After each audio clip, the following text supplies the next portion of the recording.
Hi everyone. I don't know if this is on. Can everyone hear me? Hi. So we are at 12:30 or a little bit after. So I want to make sure that we are respectful of everyone's time. We're going to get started here. I am Kate Miller, and I am the Access and Usability Manager for the Office of Information Technology at CU Denver. And I'm co-presenting, and I'll let Stephanie introduce herself. Hi, I'm Stephanie Robbins. I'm the Assistive Technology Coordinator at the Denver downtown campus. So we are going to talk about accessibility, what that means for universal design and inclusive design, usability. What do all of these things mean? Stephanie is going to address kind of that student perspective and the makeup of our student body when it comes to those that need assistance from our Office of Disability Services and Resources. So, or is it Resources and Services? Thank you, DRS. So we'll kind of have a nice combination of all of those viewpoints, and we want to leave some time too for questions as well. So with that, we'll go ahead and kick it off here. So when you're talking about accessibility, you want to move kind of beyond the goals and compliance, and it sounds so punitive. This is really a cultural change and or something you want to ingrain in your culture. Of course, there are laws. There's ADA, there's Section 504 and 508, Title II, Title III. So there are laws that help govern this notion that we need to be thinking about all of our users and their abilities when we are talking about designing and creating content and employing technology into our instruction. But we really want, again, create that compelling, enjoyable, and useful experience for all users. And that's an important message. It's for everyone. Everyone benefits with this design scope. So this, a couple of these remarks are from students, and it's from a Dear Student blog that is run by someone that is outside of CU Denver, but he's in education. And this is a really interesting blog post. So this link is in the presentation, which will be posted on the website. But if you have a chance, it's an interesting perspective from the students, not necessarily around disability. I pulled out these quotes that kind of center around disability to give you an idea of maybe where some students stand when it comes to identifying themselves as having a disability, whether that's a learning disability, a cognitive disability, a physical disability, a mental health disability. So this is kind of what they're up against. They feel that, gosh, if I identify myself, if I ask my instructor for help, I may not be well received. It may not be a situation where I will be accommodated. And really, again, working toward that culture, that accessibility culture is key. And it really does start with our students. That's why we're here. That's why we're learning. That's why we instruct. And we want to make sure that the experience for them, there are no barriers to that equitable experience of learning. You should probably read some of the quotes. Yes, let me read some of these quotes. Thank you, Stephanie. So the first one, part of the reason why I never asked for help was because I saw what my professors thought of those who did. The second quote, I dropped out of college in large part due to the hoops I had to jump through to get my disabilities recognized. I was always so tired of having to justify myself, and I didn't want to have to argue. But I'm not like those students, because then I'd be no better than the people judging me. And the final quote, it's a lot easier to stay motivated when you're not made to feel like you're stupid or a liar. It's a lot easier to focus on studying when you're not focused on having to justify yourself. So this is part of their identity, okay? And so when you're asking for reasons or you're not willing to meet them in such a fashion that they have an equitable experience, then really you're not acknowledging who they are as a person. So I'm asking a question here. So what does accessibility mean? We have, of course, accessibility, we have universal design, we have inclusive design, we have user experience, usability. I always think of accessibility as kind of this umbrella that most of those things fall under, but it essentially means that it's the ability to access. Okay, so we're accessing a physical space, we're accessing a digital space, but there really is no difference for those that do not have a disability for those that do. And again, they benefit from that same system in the same way, in the same equitable way that someone without a disability would. So ability to access. Okay, well, that's great. So how does accessibility differ from usability, inclusive design, and universal design? So let's hop into usability. So essentially, you want to ask yourself the question, can my students accomplish what they set out to do in my course? So I've set forth this course, I've launched it, it's open, my students are participating. Are they able to move through this course as I had envisioned? And more importantly, how they had envisioned. So you kind of want to put your lens on and move through your course on a mobile device, move through your course. There's a free screen reader, NVDA, which is compatible with Windows. And then, of course, Macs have VoiceOver, but it might be an interesting exercise for you to move through to see, okay, are my videos accessible? Are my PDFs accessible? So this is a really great way to understand, again, the design for every user and the way that they're accessing your information as well is key. So really thinking about there are no barriers to learning. And if you encounter a barrier, then you need to remediate that. And I can help you with that. So let's move on to inclusive design. And really, I wanted to back up here actually let me head back here to usability. So when you think about what that might mean for your students, a couple of examples really means, are there barriers to contacting you as the instructor? Is it pretty straightforward how they can contact you? When it comes to doing collaborative assignments, is it quite clear as to what each team member is responsible for? Is it essential that everyone participates, or are there certain roles? So you really want to think through that collaborative process and what that will look like for each student. And then in an online course, again, there should be no barrier to learning in the digital space. And you and your students really will save time in doing this, because then you, as the faculty member, will not have to spend your time clarifying and or justifying the way that you've designed your course if you design it in an equitable and universal way. So with that, we're talking about inclusive design here. And I've got an image showing several different representations of disabilities that one may encounter or have or be diagnosed with. And when you're thinking about that inclusive design space, you're really honing in on not only disabilities, but also how are you presenting the content? Are you inclusive of all races and genders, of different perspectives for identities? So you're really thinking also of not only how your students may learn and how they may process the information, because you have different learners, different learning styles. You have different ways that students choose to access your content. And then you have students that may or may not have a disability.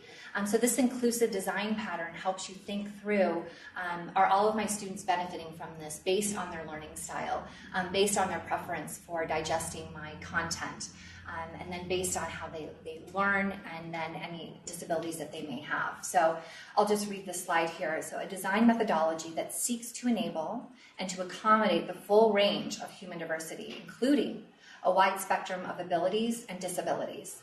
And the main goal is to create a unified approach to design that enables multiple methods to access the same functionality. And then we'll kind of wrap this piece up with universal design. And on the right here, there is a comic strip, and there's a bunch of snow, and there's someone shoveling all the snow off, and one person asks, "Can you please shovel the ramp?" And then the person shoveling the snow says, "All these other kids are waiting to use the stairs. When I get through shoveling them off, then I will clear the ramp for you." And that person's in a wheelchair. Yes, correct. And then the person in the wheelchair says, "But if you shovel the ramp, we can all get in." Okay, so we're thinking it from that perspective. Many of us may use accessible devices and or accessible physical spaces. Maybe your hands are full and you need to use the door press that opens up the doors for you, so you don't need to use your hands.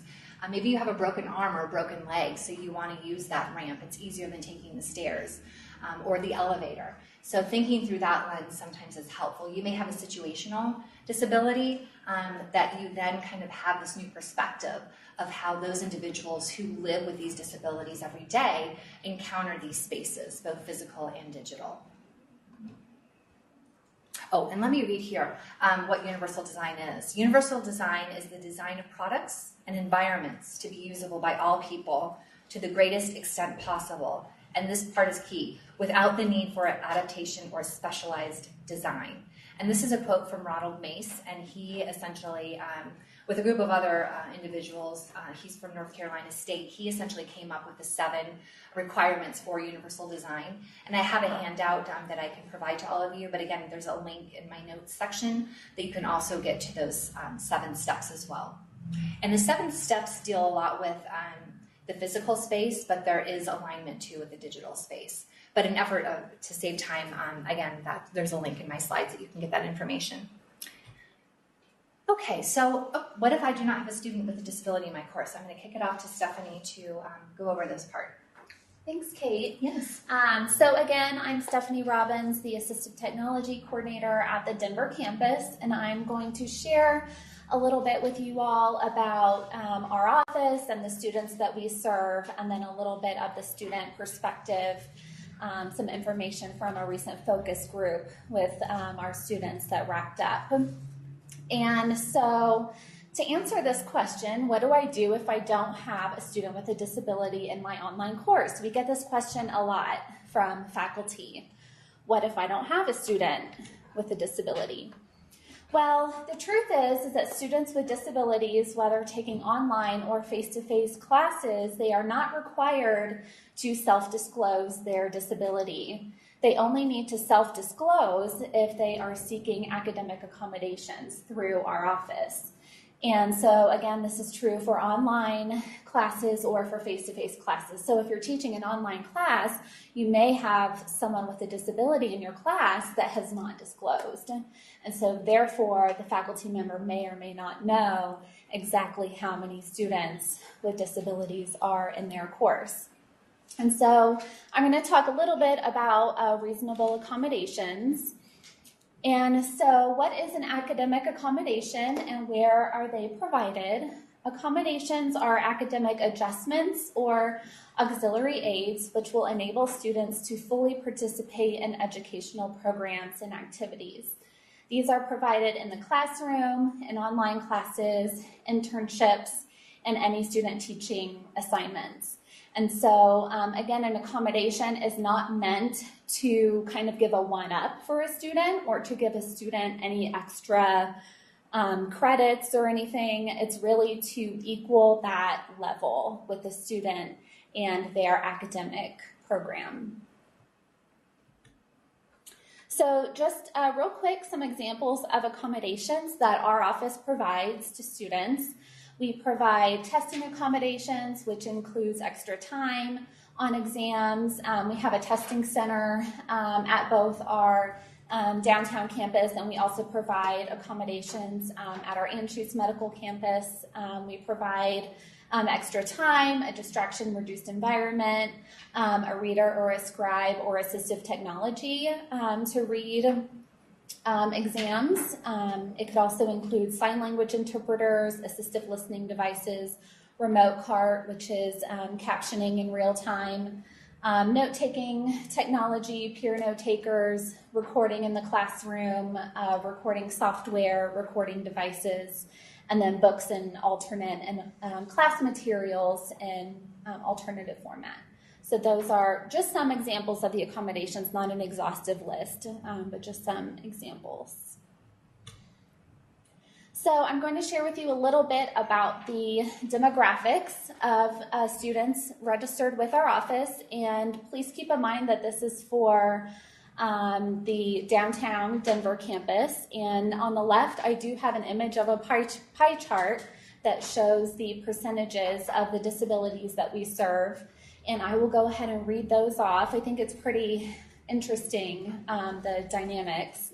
So 36% of students registered with our office have learning disabilities, and that also includes ADHD or ADD in that category. So our largest population of students is learning. So our largest population of students, when you look at them, you actually would have no idea that they have a disability. It's an invisible disability. 31% is psychological, and this includes depression, anxiety, and other mental illnesses. And then 18% is physical systemic illness, so this includes any medical conditions. I just met a student at orientation last week who has cystic fibrosis. And so with her medical condition, she would be able to register with our office and get accommodations for her medical condition. And then 5% cognitive, 4% visual impairments, 3% deaf, hard of hearing, and 3% temporary. Kate mentioned earlier about that access if you break your leg or have a broken arm. So we do provide temporary accommodations for students who do have temporary injuries. So as here in the image, it shows that the two largest portions of students that we serve are those with learning and psychological disabilities. And with those disabilities, they're invisible. So just by looking at a person, you wouldn't know that they have a learning or a psychological disability. Any questions about that? Sorry if I'm talking too fast. Please stop if you have questions. So I'm going to talk a little bit about our student trends. And these are current trends that we're seeing with our students. Our office recently completed a round of student focus groups where our director, along with some staff, and Kate, I believe you were involved with one of the focus groups for last fall, correct? Mm-hmm. Yes. So these focus groups were comprised of students registered with our office that have a range of disabilities. So the percentages in the previous slide, this focus group consisted of all of those ranges. And can you talk a little bit about the goal or maybe the objective of the focus group?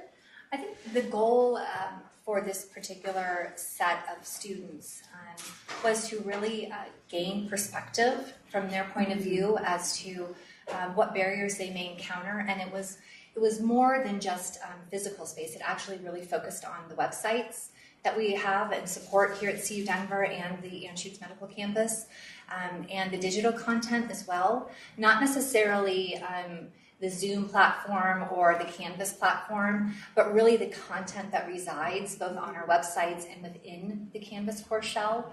I didn't hear a lot about faculty members not willing to help their students, but it was really centered around what are those barriers, because we want to understand, because that will help us gain perspective on what we in the Office of Information Technology need to address and change, and really make it known that, again, this is benefiting everyone, because some of these suggestions that the students had in these focus groups, yes, they do identify as having a disability, but the suggestions that they made really would benefit all of their fellow students with regard to accessing information and really the clarity and the ease of navigation, which we all want. We all want it to make sense. When we land on a website, we want to know where the information is that we're looking to find. We don't want it to be buried. We don't want it to be non-descriptive.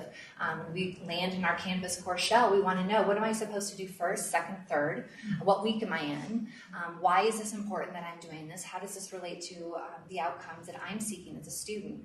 So again, I think it was couched in wanting to understand the barriers that our students with disabilities have, but the conversation took on a whole new light of really me realizing that it's about that equitable experience more than, I demand, because I am blind, that we change this.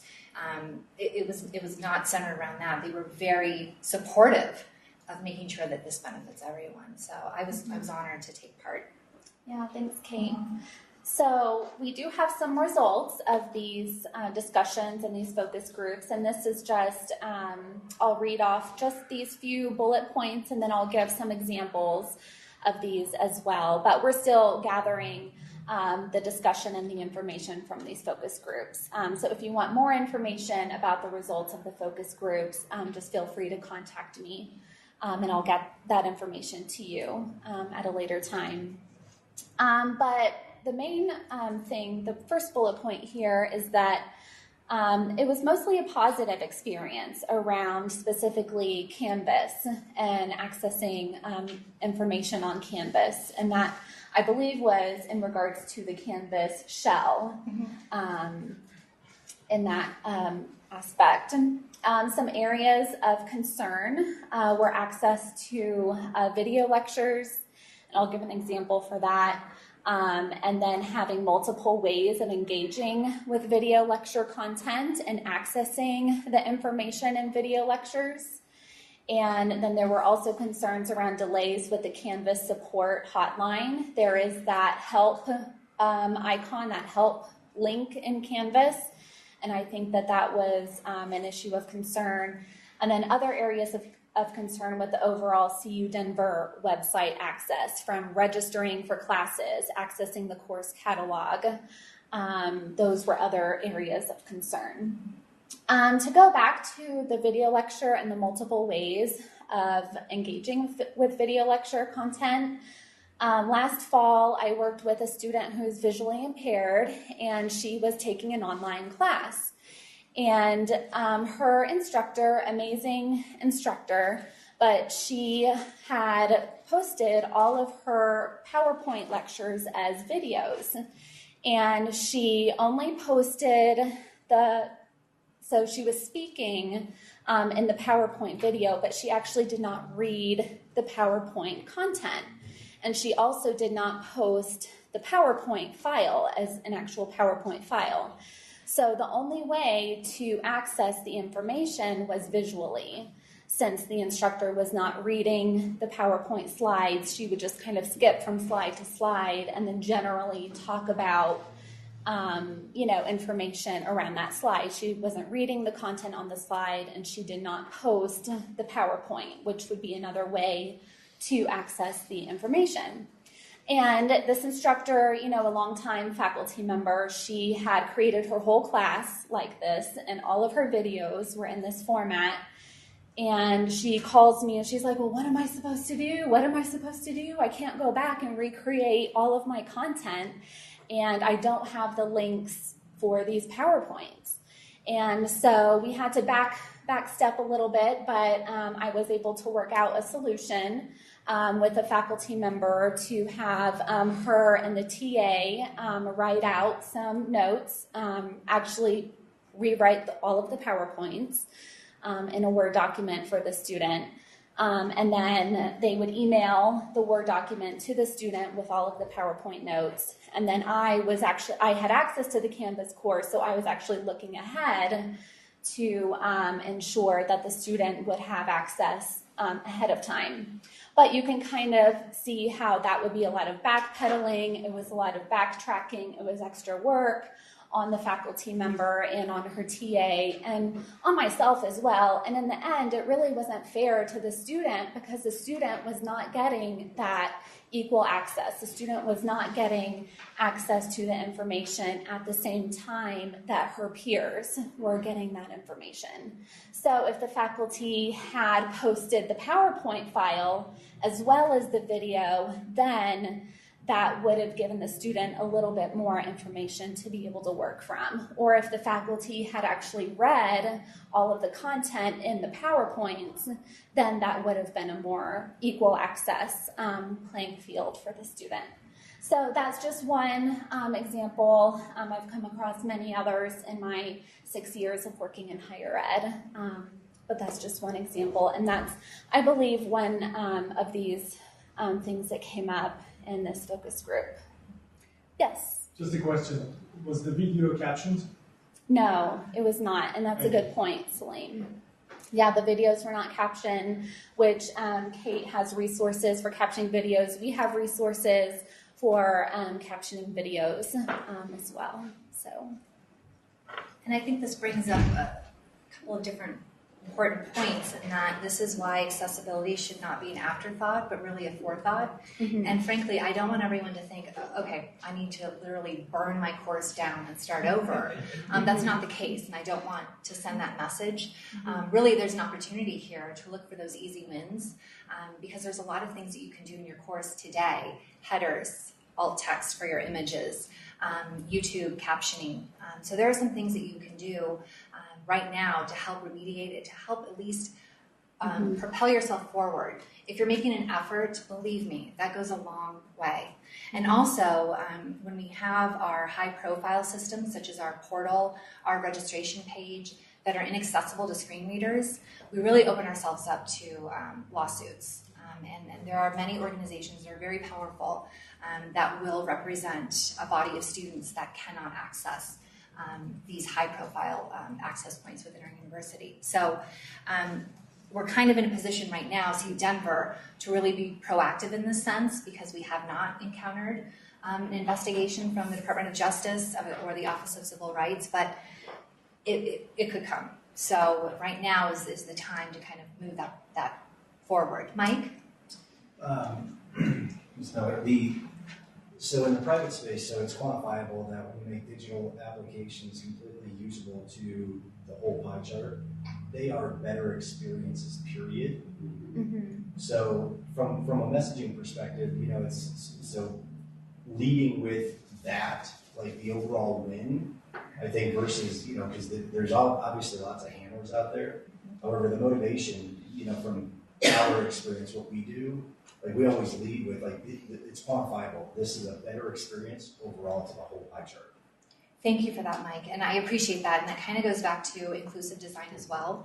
When you have considered all of your audience when it comes to disabilities that they may have or may not know they have, it makes for such a richer experience when you are inclusive of all of those students instead of, and you see this in the K through 12 space mainly, and correct me if I'm wrong, but where you do have those students that have those needs, they're kind of separated from the general mainstream students, and sometimes you can maybe see why that would happen, but there's been research that the integration and moreover, the inclusion of all of these students provides for that richer learning experience. So I thank you for that, Mike, because that spurred a thought in me. But we have a couple other questions. I wanted to kind of piggyback on what you were saying. I think there are the same kinds of reasons for making everything inclusive for everyone. And in part, it models this is the world we live in. Mm-hmm. We are all different kinds of people, and it shouldn't be unusual. Oh, well, because there's that kid who sits over in the corner who has this, and that need. That's why we have to do this thing. This is what we do because this is the world we live in. And I think I work in the School of Education. Obviously, there's the move for many, many, many years, not that many, I guess, has been much more inclusion, and it's the way it needs to be going. It's not happening to the degree or the depth that it needs to yet, or with the speed that it needs to happen, but that's definitely the way we're going. And so I think for students in any department, in any school, it's important to know that this is kind of a societal expectation, because this is how decent people act. And this is the world we live in. Agreed. Thank you for that. I might have missed this when you introduced yourselves, but are you available to consult with a faculty member who's trying to put together a course and what's your lead time on that? So if it's a fall course, how far in advance? Because I can imagine getting a lot of requests for this. Right. Well, I haven't yet, so I just started my role, but I'm excited to work on kind of a roadmap which will help faculty understand what can we do in phase 1, phase 2, and phase 3 in order to get your course up and running. So I'm still working on that roadmap, but I would probably give, depending on if it's a remediation, so we're looking through your content that you already have created, and then you have to go ahead and correct those issues. We could be looking at upwards of 3 months. But when we're redesigning a brand new course and thinking through not only the accessibility part, but also the inclusion piece, and then also the curriculum design, that will be a longer process because I'm teaming with the academic tech team, so Jason Drysdale and all of the folks that he works with, to kind of bake that in so it's not something that's separate. Like, oh, you want to do accessibility, you're going to have to go over here and talk to Kate. But really, this is part of the process of designing a hearty, equitable online course. So contact me, Kate Miller. I'll put up our slides with the email address because I'd love to start getting those faculty that are willing to participate. So thank you for that. Yes. I have a geeky question of, okay, so you make a video for your course and it's in one of your modules and it has a script and it has your closed captioning, but what about if you just want to send an announcement out, a video, and you might not have time to close caption that. where does that fall? Because I've noticed that I'm less likely to connect with the class because I'm afraid to do it wrong. So do you know where that falls? It falls in terms of what are the limits in terms of, okay, if this is just a quick 2-minute video, then... Yeah, like you have this assignment done over the weekend, I'm here if you need me, and to get the turnaround to have that closed caption would take a couple days, and so how do you handle that? Right, my stance is you caption everything, if it's 30 seconds or if it's 60 minutes. Because again, you want to afford that equitable experience, but moreover, it's been shown and proven that captioning actually provides for better absorbing of content. So, and you have also students that may want to listen when they're on the light rail, and so they don't want their volume up so everyone can hear. So YouTube has automated captions. Granted, it's not going to be 100%. You're going to have to go through and make edits. And I understand this can be time consuming, but the benefit is just far outweighs that in my book. But TechSmith Relay is also integrated into all Canvas course shells. And after time, I've been told that it starts to understand your voice, your tone, and just the ups and downs of your voice. So it can do the automated captioning a little bit better than, say, YouTube. But that's available as well. Right now, I'm piloting a captioning service, Caption Sync, and I've offered that up to another pilot group of faculty because I think this is the big rub, I think, in the university. And we've seen it at Boulder where they have a system-wide license for those videos that are high impact. So we're not talking about those 2-minute videos. So that's still incumbent upon the faculty member.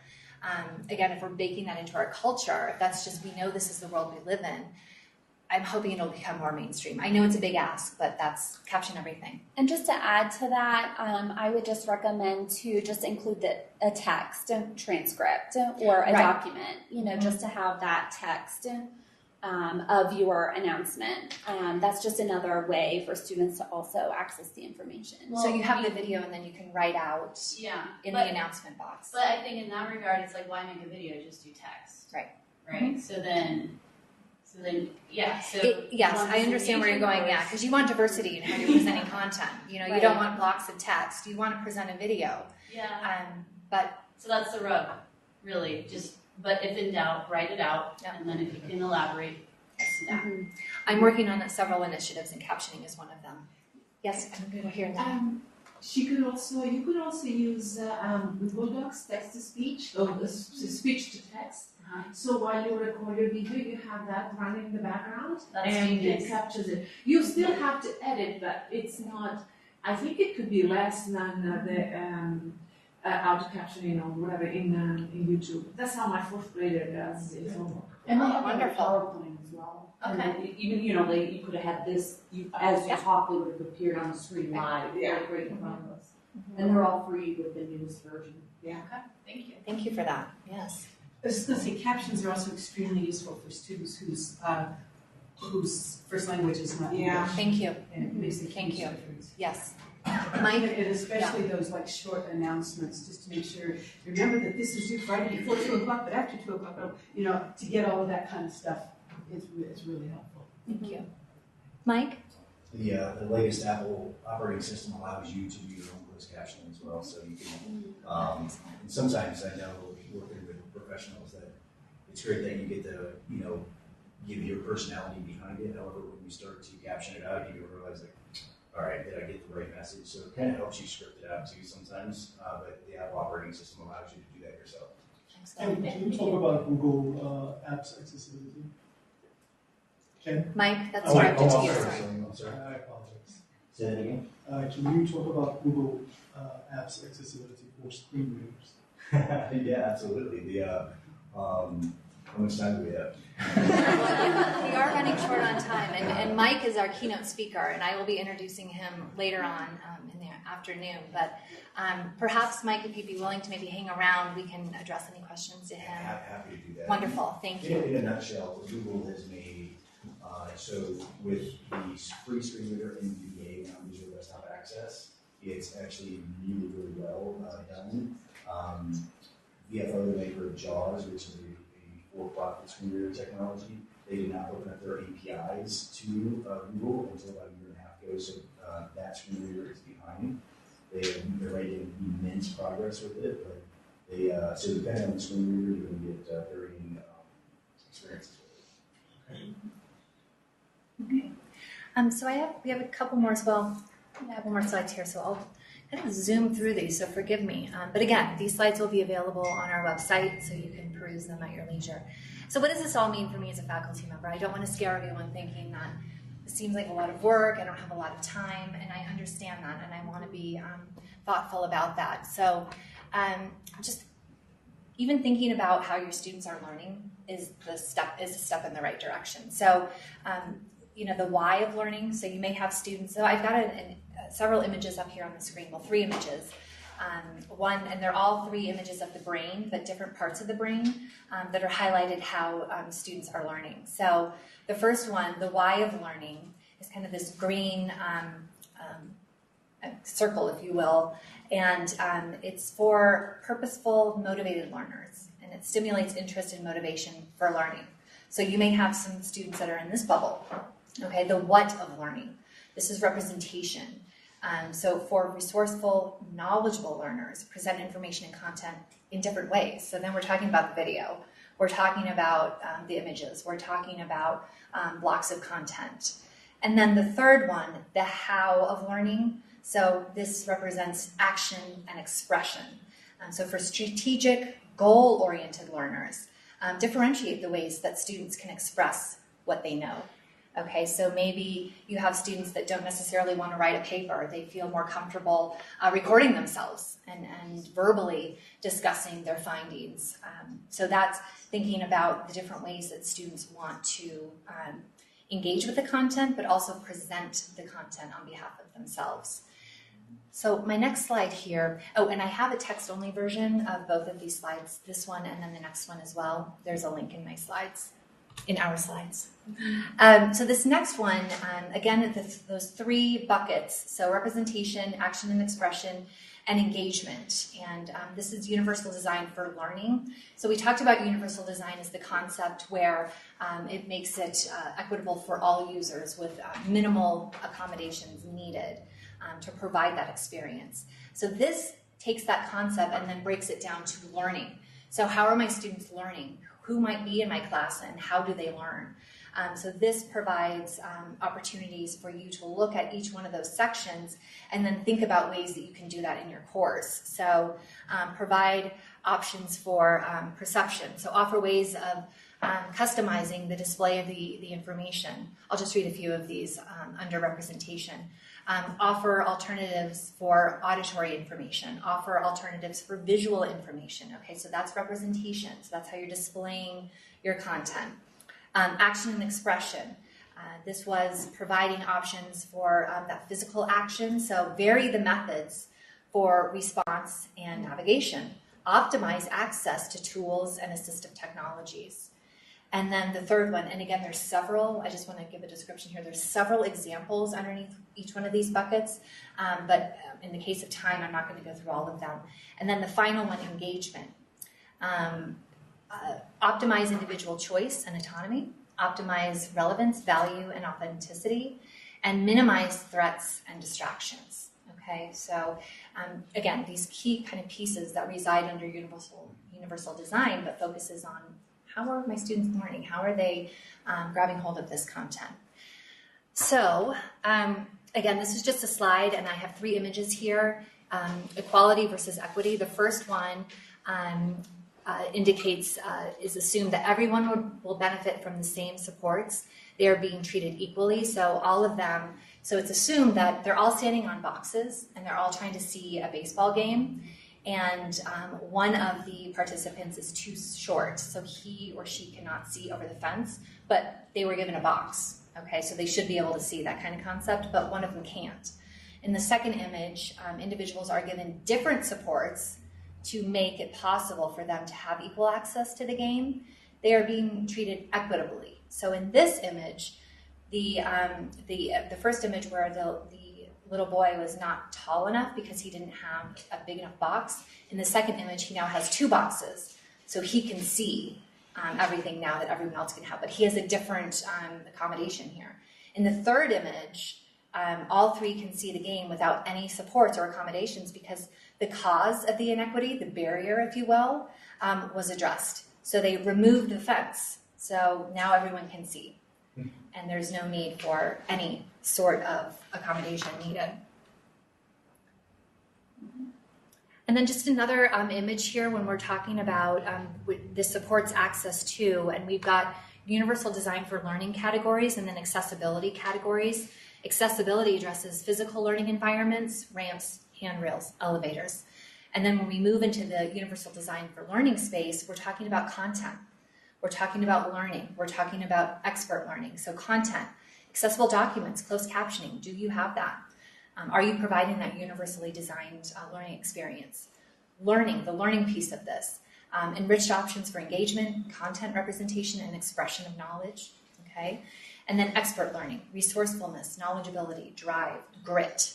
So those are all kind of under that UDL category. And this too is offered in a text-only format on my slides as well. We kind of went over this, but really quickly, examples of UDL in a course include regular feedback, videos have captions or transcripts, and encourage online students to maybe identify spaces for that quiet individual work, and really allowing for that space for them to have a space that works for them to learn. And students may be able to create a podcast or video to show what they know, just as we discussed, instead of writing a paper, or maybe even draw a comic strip. Again, this might not work in every course, but as you're thinking about your course, if you see pockets where this could work, consider it. It's okay to not know it all and do it all. As I said, start small. We are here to help in our respective positions here. It's an ongoing journey. Okay, this is not a destination. It's going to be a glorious journey, and I'm here to help. And you don't have to have everything perfectly accessible. Your efforts show a lot. And really quickly, we have about 3 minutes here. I just want to address an ally pilot that I conducted with 9 faculty members. And what Ally is, it's a piece of software that integrates with Canvas. It was purchased by Blackboard, but it integrates with Canvas. And what it does is it looks at the accessibility of documents brought into the Canvas core shell, Word docs, PowerPoints, PDFs. And it gives you an accessibility score, so you know this is not accessible, or yes, it is accessible, or it's somewhere in the middle. And then it provides you a fix. How can I fix this? It's not accessible, so how can I create a document or a PDF that is accessible? And it walks you through those steps and then allows you to upload the accessible document or PDF. And so, again, this was piloted by 9 faculty members on both the Denver and Anschutz Medical Campus. The overall response was positive. Of course, Ally does not provide captions for videos, so I know that, again, that's, darn it, they're getting there, right. It's not going to do everything. But. And, right, that's kind of the message here. We don't have something that will cure all of this or fix all of this. We need all of you to be active participants with me because I want to create a cultural change on both the Denver campus and the Anschutz campus. And there are key people that are already doing this and already pushing this message forward, but I would love for more voices, especially the faculty, especially the students, to help partner with us. So this Ally pilot, we are digesting the feedback from the faculty members, and we will make a decision on this very soon. So if it is launched, we will launch it. We're thinking about waves. Should we do all online courses and then hybrid and a supplemental, or just launch it to everyone? So a couple of things to think about first, but just wanted to let you all know that this is on our radar and we are considering it. So I got some responses from our faculty that participated in the pilot, but we're at time now. So again, those responses will be shared on the slides, which will be on our website, the symposium website. Give us a week or two. So any remaining questions before we leave? Well, Yes. I wanted to comment at the very beginning, you talked about everybody needs to go through their course and see what, where the barriers to accessibility are. So a couple of things I'm thinking. One is, it seems to me that my guess is the vast majority of people need more awareness, and because if one does not have particular disabilities, one may not be aware of what does it mean to have that type of disability, and may not literally or not literally see what's there or not there. And then my other question is this related to that kind of assessment of your course and its level Yes. of accessibility. Yes. So it provides kind of gas gauges, if you will, next to everything in your course, and it will give you a range if it's accessible or not, and then you can go through your course and look at what's not accessible. And This is kind of a systematic way of doing that kind of evaluation, Yes. at least to a certain degree. Exactly. My hope is that this will help with that process that seems so daunting to have to go through your course and decide, well, I don't know what's accessible and what's not. I'm hoping that this will help, not be a fix, but help with that process so that we can move more toward that culture and that inclusive design process. Any other questions? And I'm grateful that Mike might stick around for a couple of seconds after, unless he wants to get to a session too. But I thank you all. Please fill out your response cards. I'm always looking for great feedback myself. And we have Stephanie our as well. business cards. Yes, and I'll just flip our email addresses up here really fast. I'm going to zoom past all of this and get to our emails. If you want to reach out, we would love it. They're down in the green bar here. Thank you all.